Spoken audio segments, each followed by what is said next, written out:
Marrëdhëniet intime shpesh mendojnë për shijen e afërsisë dhe lidhjes fizike, por pak njerëz janë të vetëdijshëm për energjinë që transmetohet në mënyrë të natyrshme midis dy individëve. Transmetimi i energjisë gjatë marrëdhënieve intime është një fenomen që ka të bëjë me forcën dhe ndikimin që kemi mbi njëri tjetrin në nivelin energjetik dhe emocional. Në momentet e intimitetit, jo vetëm që trupat tanë ndjejnë prekje dhe afërsi, por gjithashtu ndodhin ndërveprime të fuqishme në nivele të tjera, që shpesh janë të paqarta për ne. Çiftet kur janë të afërt shpesh ndjejnë një lloj rrjedhje të energjisë te njëri tjetri, një lidhje që shkon përtej asaj fizike. Kjo është një lloj shpërndarje e forcës dhe emocionit që ndikon jo vetëm në ndjenjat e përjetuara, por edhe në energjinë që ne transmetojmë dhe marrim nga partneri. Pjesë e këtij fenomeni është edhe elektrifikimi i trupave, i cili mund të përjetësohet si një ndjenjë ngrohjeje ose një forcë që rritet ndërsa intensifikohen afërsia dhe prekja. Shpesh kjo energji mund të shfaqet në forma të ndryshme, ndjenja të forta të lidhjes emocionale, një ndjesi që të sjellë dhe paqeje, por gjithashtu edhe një shkëndije pasionit që mund të shpërthejë në momente të caktuara. Kur një çift është në harmoni, transmetimi i energjisë bëhet më i natyrshëm dhe i pandërprer, duke forcuar lidhjen mes tyre. Ky lloj interaksioni energjetik mund të ndihmojë gjithashtu në forcimin e besimit dhe krijimin e një lidhje më të thellë dhe të qëndrueshme. Sa më të sinqertë dhe të hapur të jenë një çift me njëri tjetrin, aq më e fortë bëhet lidhja energjike që ndihmon në zhvillimin e marrëdhënies.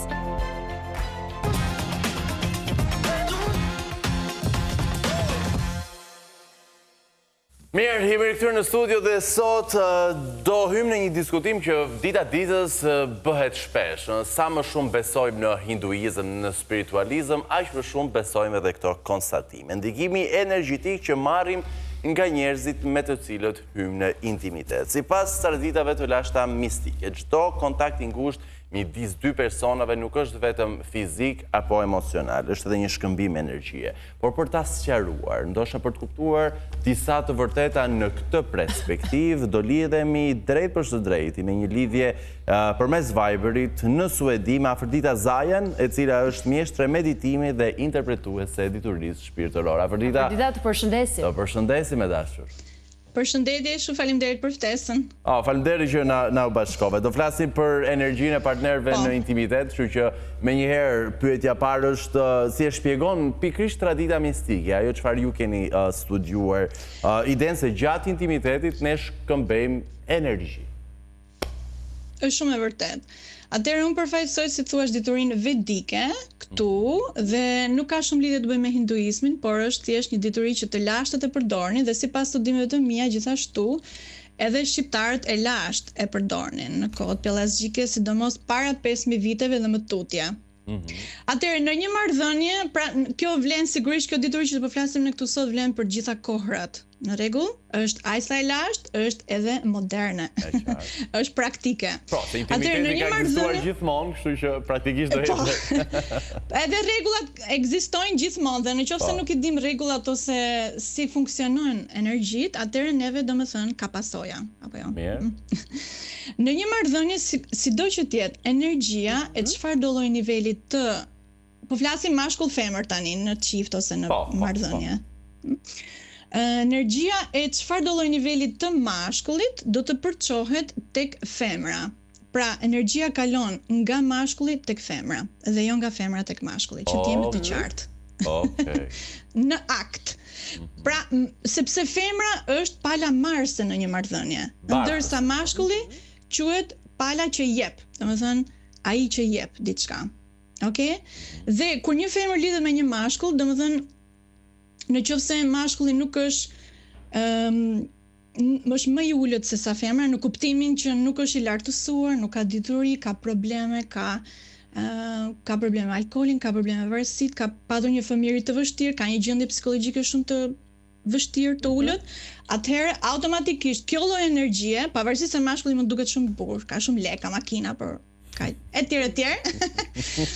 Dhe me këto gjëra në femra sot të rriqet, përgjithësi jo të gjitha, dhe atëherë sido që tjetë, nëse mashkulli ka këto probleme nga brenda tij, atëherë kjo energjia e ulët do të kalojë automatikisht tek femra, tek vajza apo tek gruaja. Në rregull, dhe pavarësisht se niveli i saj mund të jetë, ajo ka punuar shumë me veten, ajo mund të jetë shumë edukuar, mund të jetë shumë e bukur, e zgjuar, ka bërë mastera, ka bërë doktoratur, ka lexuar gjithë librat, ajo automatikisht do t'i ulet energjia asaj. Afrodita, për këtë që ti po na thua, pra, për faktin që ne shkëmbejmë energji në raportin intim, mbi cilat kritere një vajzë duhet ta zgjedh partnerin e saj? Cilat janë pyetjet që duhet të bëjë? Po bëj, patjetër. Bëj. Cilat janë pyetjet që këto vajza duhet të bëjnë paraprakisht? Po, atëre në epokën e art, pra në epokën vedike, një femër detyra e saj është të zgjedhë. Pra, ajo duhet të edukohet. Në fakt që është fillim, që është kur është e vogël në një farë mënyrë. Atëre kishte guru, kishte njerëz që mësonin, domethënë çfarë në të vërtet është një mashkull i lartë. Po, çfarë është një mashkull i lartë?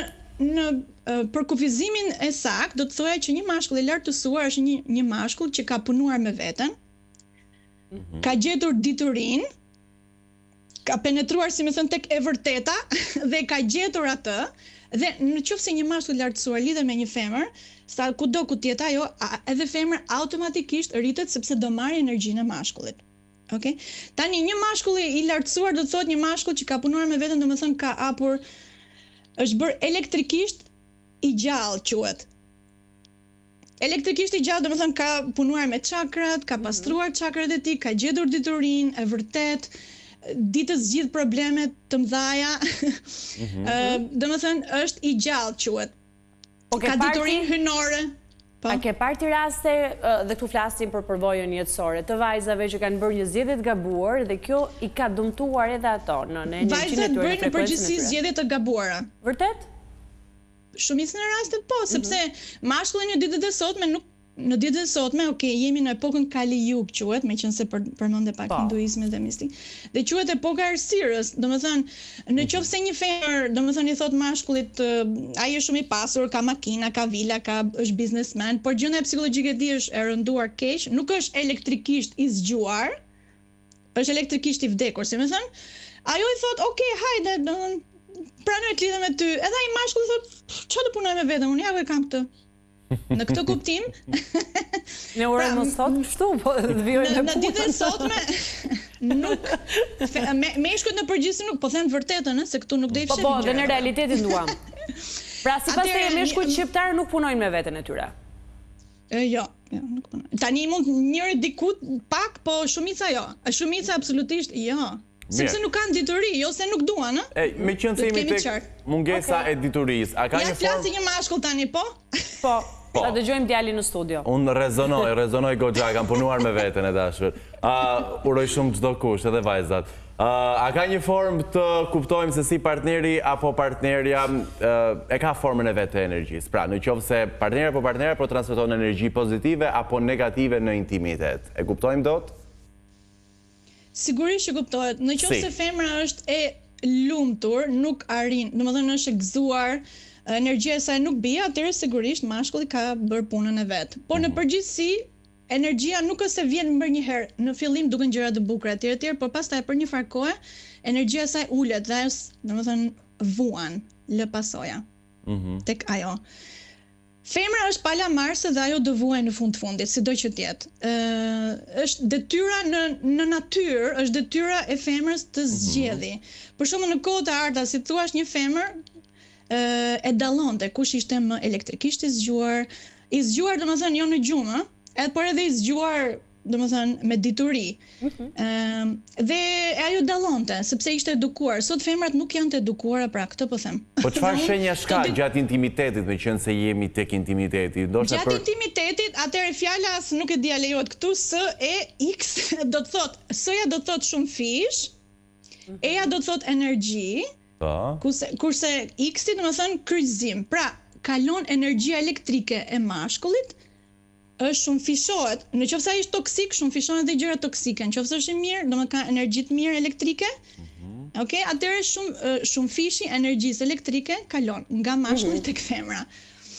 Dhe në qoftë se është toksik ose është energji ulët, atëherë femra do vuaj, është drejt vuajtjes. Do të vuaj shpirtërisht dhe degradim, domethënë. Afrodita, dua të kundërshtoj pak. Në fakt, pak. një përqafim ndonjëherë japim energji. Okej, do shkojmë tek përqafimi, po na thuaj që vajzat... Nëse dëshironi mund të sqarojmë fjalën dashuri në shqip, sepse unë merrem me shumë gjëra të tjera, jo vetëm me diturinë mistike. Më lejo vetëm një moment.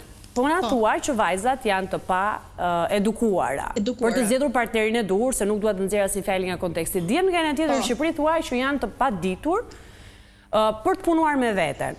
Praktikisht nuk e din çfarë bëjnë, nuk din ku të fillojnë. Praktikisht nuk kemi asnjë çift të lumtur në Shqipëri me këtë që na thua, apo jo? Po nuk e di, unë në këtë Matrix juve që keni gjithë lumtur, domethënë. Jo, gjithë lumtur jo, po dhe të pa lumtur të gjithë më duket goxha. Po. Goxha deklarat. Po them për evolimin dhe për lumturinë të përhershme. Nuk po flasim për lumturirat vockla dhe për këto gjë, po flasim për gjëra superiore apo jo. Mund të ketë sigurisht çifte të lumtur, sido që të jetë marrëdhënia në tokë është, domethënë, limituar. Kur vin vetëm dhe kur vdesim, kur mbaron jeta, ikim prap vetëm. Domethënë, çfarë merr vetëm energjinë. Një femër merr energjinë e saj dhe në fakt dhe të mashkullit që ka qenë me të. Se dikur nuk ka qenë kështu? Kjo është gjithmonë, E pra, se gjithmonë kemi lindur dhe do vdesim vetëm, apo jo? Nuk është se kjo ka ndryshuar me kohrat apo epokat. Domethënë, vajzat, kjo video në përgjithësi bëhet apo jo për njerëzit që para se të lidhen të dinë se çfarë do kenë pasoja, ka pasoja. Dhe kur ke dituri, do të bësh zgjedhjen e dur sigurisht, nuk do të vuash, sepse femra vuan më tepër. Në fundit vetëm femra vuan. E kuptoj. Ti marr pasoja. Mirë, fjala dashuri? Dashuri. Po, ndalim tek fjala dashuri, dakor. Okej. Atëherë dashuri, unë merrem dhe me astrologji dhe me gjuhën shqipe dhe me gjëra tjera. Dhe fjala dashuri vjen nga lidhet me fjalën dashi, që juve po flisni për astrologji çfarë, kështu që nuk e keni pak të freskët. Dashi është shenja e dashit që është shenja e zjarrit, është shenja e parë astrologjike. Se unë merrem me astrologjin vedike, pra vedikja kjo është astrologji, është dituri praktike, në fusha të ndryshme. Por dashi ka elementin zjarr, pra dashuri do të thonë pasion zjarr, dhe në fakt elementi zjarr, dhe në fakt edhe fjala dëshirë lidhet me fjalën dashuri, është e njëjta gjë. Dëshirë, ke dëshirë, pasion, dhe dysh, gjithashtu dhe dysh. Dysh sepse ke dy persona, apo për të bërë dashuri ose për të dashuruar. Mirë, bëjmë studimin etimologjik të fjalës. Dyshi në fjalën dashuri ku është? Dyshi ke një femër dhe një mashkull. Ose ke nuk është një. Nuk është një person. Po emri dash nga se vjen? Pra, i kafshët. Dashi është shenja e dashit. Po. Shenjat astrologjike janë arkeotipe që gjithmonë janë, domethënë aty në të gjithë kohrat. Dashi tek neve gjuha shqipe, sepse astrologjia në Shqipëri ishte vedike përpara deri në kohën e neoplatonistëve. 2000 ca vite më përpara. Përdorin astrologjinë vedike. Gjithashtu sot përdoret astrologjia perëndimore. Për shembull zonja Meri që ishte më përpara, është ndryshe nga ajo. Kjo është temë tjetër. Dhe dashuria në përgjithësi ne themi të bijem në dashuri apo jo? Po, ashtu themi. Në fakt, ne do të themi të ngrihemi në dashuri. E drejtë. Okej. Afrodita, do ndalemi një moment tek dhënia e dorës edhe përqafimi. Çfarë ndodh në shkëmbimin e energjisë aty, që të jemi të kujdesshëm? Po, prandaj për shembull kur unë që jam instruktore meditimi lotusoshëm, më mirë është kur një njeri takon dikë tjetër, është të rinë në qendër dhe mirë është mos ta jap, sigurisht do ta japi dorën për respekt, por të rinë në qendër në kohë të lashta kështu vinë në qendër sepse je në qendër, je e përqendruar. Po. Dhe të japësh dorën apo të puthesh është shkëmbim energjie. Se ne në Shqipëri e kemi këtë përshëndetjen pak të ngrohtë. E kemi. Ka ca vende në fshatra 8 herë. 8 herë, takojnë, po, tek dera kur ulesh edhe në vazhdim. S'duhet ta bëjmë? Jo, do ta bëjmë ndonjëherë me njerëzit, domethënë që nuk janë aq shpirtërisht të ulët. Pra, ato që nuk rezonojnë me ne, bëjmë mirë mos i japim dorën. Në qoftë se shef një njeri që sigur jo sta do të mirë, është i varur nga gjëra të tjera, ajo energjia e tij do të kalojë edhe tek ty. Ja, këtu ndalemi. Ndalemi pak tek psikovampirët. Janë disa njerëz që duket sikur na thithin energjinë, edhe ne jemi distancë në momentin e parë që e kemi përballë. Si e shquajmë një psikovampir në kohët moderne? I ke gjithandej. Po. Mund t'i kesh dhe në familje. Po. Por si Do të shuajmë? thënë, është sepse energjia e tyre është e ullët, okay? Dhe ata janë, domethënë, në një farë mënyrë përtatës të energjisë, sepse nuk duan të punojnë me veten si këto meshkuj, domethënë që përmendëm pak më përpara. Nuk duan të punojnë me veten dhe duan ta marrin direkt energji nga dikush tjetër që e ka më të mirë se e tyre. Dhe ata janë të zgjuar në kuptimin që e dallojnë kush është më i dobët. Ka energji që janë njerëz shumë të mirë, janë naiv, nuk domethënë bëjnë mirë për tjerët, por edhe e japin këtyre vampirëve. Nga njerë ndjemi si të këputur në prezencën e dikuj që ndoshta në sytë tanë, apo përmes asaj çfarë energjia jonë na thot, Është e vërtet. duket sikur Dhe sepse pasojat të vjen për një herë. na ulin energjinë. Prandaj duhet forcuar aura. Aura jote duhet forcuar. Duhet bësh, për shembull, unë i mësoj studentave të mi Lotus Ocean si të forcojnë aurën e tyre, duke bërë qëndërzimin, duke bërë tokëzimin për ditë. Meshkujt, gjëja e parë që të paktën sigurisht dhe femrat, po meshkujt sidomos duhet fillojnë të bëjnë absolutisht tokëzimin. Është shumë e rëndësishme sepse pastron çakrën e parë të tokës, Muladhar. Të bëjnë 5 minuta, 10 minuta tokëzim, të rinë këmbëzbathur dhe të lidhen me tokën. Okej? Afrodita, Është fillimi. Pastaj ushqimi, çfarë ushqimesh han? Duhet patjetër drejt vegetarizmit, sigurisht, unë jam për ushqimet vegetariane. Dhe në fakt brezi i ri që do të vi do të bëhet gjithë vegetarian, sa për kuriozitet. Qartë. do doja ndaleshim... Një mashkull me shumë mish i ka të ulta ato vibracione. Do doja ndaleshim se folëm për lidhjet edhe për dashurinë, po vimësia është përmes të vegjëlve, përmes fëmijëve, çfarë ndodh për ato çifte që nuk janë në frekuencën e duhur, kemi të bëjmë atë partnerin që ti the, nuk e ka bërë punën me vete, edhe rrjedhimisht është vajza ajo që merr energjinë dhe bëhen prindër. Dhe pikërisht që ta lidhem me temën që bëm, nga zgjedhja që femra bën,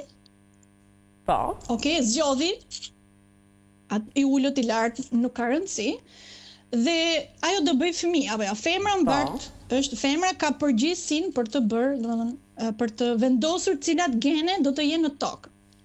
Ajo vendos për cilat gene do të bartën në tokë, është domethënë gjithë brezi që do vjen. Me në qoftë se ka bërë zgjedhjen e gabuar, trungu genetik nuk do të përparojë, pra është në fakt një karme keqe që femra bën. Edhe fëmijët do të jenë, domethënë do të kenë energjinë psikologjike sigurisht të dy prindërve, por sidomos të energjisë që nivelit të mashkullit që do të. Pra, i kanë ngjarë babait. Jo. Nuk themi më kanë ngjarë nga ti si gruas. Energjia elektrike. Sigurisht që do i ngjajë të dyve, por domethënë fëmijët, në qoftë se babai është jo ndriçuar, edhe fëmia do të jetë i pa ndriçuar, shkurt më Pra po na tregon që shkon për te një zgjedhje mes një çifti. Po a gjendet ndriçimi i rrugës? Sigurisht që gjendet, edhe një fëmijë që është bërë nga, domethënë babai jo i ndriçuar, do punojë me veten, edhe do bëhet i ndriçuar në qoftë se zgjedh atë rrugë sigurisht. Edhe në fakt kur ai lartësohet, gjen ditorin, han ushqimet e dura, bën tokëzimin, pastron çakrat e tij, i hap të 7 çakrat për shembull, në rastin kulminant të ndriçimit, atëherë femra me të cilën ai domethënë do lidhet ose që do e zgjedhë, kuptoj edhe femra duhet të jetë çike zgjut, duhet ta zgjedhë atë apo jo? Jo, nuk do zgjedhë ndonjë kujtun drogaxhi apo etj. Ose në një shumë me lek, apo ku diun. Në qoftë se zgjedh të ndriçuar, kemi përmendur ai shumë ta djemt me lek sa nuk do ta duan këtë intervistë kur ta shohin. Edhe kjo femra në qoftë se zgjedh të ndriçuarin, automatikisht ajo evolon, ndriçohet edhe vet ajo. Pra drita, si më thënë, kalon nga mashkulli tek femra. E qartë. Sigurisht qoftë se s'ka meshkuj të ndriçuar dhe femra mund të do punoj me veten etj. Por në mënyrë natyrale kështu është rregulli. E qartë, një pyetje fundit, në fakt lidhet me shtëpinë, e kemi diskutuar shpeshherë se sa rëndësishme është që kushdo që hyn në shtëpinë tonë energjinë që lë pas, duhet jemi të kujdesshëm, ka ndonjë mënyrë se si të kujdesemi për energjinë brenda shtëpisë tonë? Të hiqen këpucët. Se njerëzit nuk u themi do të mos hyrë në shtëpi. Po, shiko, nëse punon ti me aurën tënde, të thash, nëse ka aurën tënde shumë të fortë, në fakt asnjë lloj energji tjetër nuk të prek. Për njerëzit që s'janë në marrëdhënie, por që duhet t'i kontaktosh. Mënyra më e mirë është të forcosh aurën tënde të bësh elektrikisht të paktën deri diku njëri vetë dhe ke një armë të fuqishme që është vetja jote. atëherë nuk të prek askush. Por edhe nëse vjen dikush dhe ti nuk ndihesh mirë ose sikur nuk mund, është përsëritja e mantrave është më e fuqishmja. Më mirë se sa të hedhësh krip, të djegësh kripën apo këto lloje gjëra që kanë pas gjyshet tona. Qartë? Nuk janë aq fuqishme. Hedhja e kripës e këto, a më e fuqishme është mantra. Mantra dhe në shqip do të thuash për shembull me zërin tënd ose të paktën për shpërite. Çfarë do të thuash? Do të thuash unë i dua vetes të mirën. Unë i dua vetes të mirën. Ta themi edhe në këtë studio, se si shtëpi e kemi bërë këtë studio. Thuaje, se juve jeni në televizor dhe atë pra ne themi që unë i dua vetes të mirë. Thuaj edhe ti. Unë i dua vetes të mirën. Unë i dua vetes më të mirën. Unë meritoj më shumë se... Pas kemi një mashkull më të ndriçuar se ato tjerët. Afërdita, faleminderit. Jo, kam një pyetje të fundit Afërdita, se folën për humanët, por në fakt një nga balancuesit më të mirë të energjisë, ndër shekuj, ndër tradita, ndër kultura është matësja. Sa rëndësishme është kemi një matës në shtëpinë tonë? Nuk jam dakord me këtë, sepse edhe kafshët, matësja, qeni, gjithë, luani, tigri, kanë shpirt, edhe ato një pjesë të shpirtit. Por shpirti i njeriut është më i evoluar dhe më i lartë se sa i kafshës. Dhe një mace ose këto gjërat është thjesht, është mirë për macen, po jo për njeriun. Po thonë macet balancojnë energji në shtëpi, thonë. Po, qa balancoj, lej macet njëtën e vetë, njeriu do të I lëm, Afërdita, i lëm njëtën e vetë. Dhe vetëm një mantra që është shumë e fuqishme në fakt, që po ta thonin meshkujt shqiptar, do evoluonin shumë dhe do të isha shumë krenare. Pa cila mace është? Edhe për femrat, sigurisht, por sidomos për meshkujt, është asnjë qenie nuk mund të pushtoj ose zotëroj një qenie tjetër. Këtë po ta thonin gjithë do ishte shumë më mirë. Afërdita, ne publikisht të bëjmë një ftesë për të patur në studio në momentin e parë që je në Shqipëri, me shumë kurajshje madje për diskutuar shumë tema. Kënaqësi shumë që komunikuam me ty. Me shumë kënaqësi. Të përshëndesim. Të përshëndesim. Disa mund të diskutojnë për këtë tematikë, disa mund të ngrenë pyetje, disa mund ta kundërshtojnë, por gjithë jemi këtu për të dëgjuar dhe për të kuptuar, kështu që shkojmë në shkëputje të shkurtër se kemi një tematikë shumë interesante që na pret vetëm pas pak.